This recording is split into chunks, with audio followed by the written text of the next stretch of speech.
शिवसेना पक्षप्रमुख ठाकरेंची कार्यपद्धती मनात घर करणारी तर नेते पदाधिकाऱ्यांची विभद्र कूटनीती मन दुखावणारी. पक्षप्रमुख उद्धव बाळासाहेब ठाकरे यांची पहिल्यापासूनच कार्यशैली ही चांगली प्रतिमा उंचावणारी होती.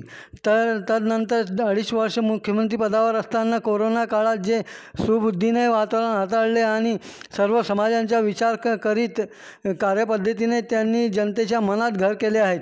आणि याचमुळे भुसावळ येथे अल्पसंख्याक समाजाच्या विरुद्ध म्हणा की महिला युवा वर्ग हा ठाकरेंना बघून मोठा वर्ग त्यांच्याकडे आकर्षित होत असताना नेते पदाधिकाऱ्यांच्या विभद्र कूटनीती व निर्णयामुळे ज्येष्ठ व युवा तसेच नवीन कार्यकर्त्यांमध्ये मोठ्या प्रमाणात नाराजी निर्माण होण्याचे चित्र उमटत असल्याची चर्चा जोर धरू लागली आहे. निवडणुकीच्या तोंडावर पदाधिकारी निवड ही चुकीची ठरत असल्याचेही बोलले जात आहेत.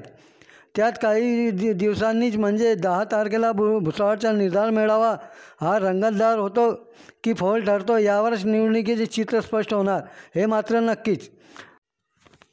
निवडणुकीत ज्येष्ठ व युवा तसेच नवख्यांमध्ये जे मोठ्या प्रमाणात नाराजी आक्रोश आहेत ते त्यांना भोवणारच असेही बोलले जात आहेत. निवडणूक विशेष ग्राउंड रिपोर्ट भाग 3 पुढीलप्रमाणे. भुसावळ नपा निवडणुकीत कोणाकोणाचे वर्चस्व राहणार प्रश्नचिन्ह. भाग 3 शिवसेनेचा निर्धार मेळावा रंगतो की फोल ठरतो. भुसावळ नपा निवडणुकीचे मागोवा जर बघितले तर दिनांक 17/11/2016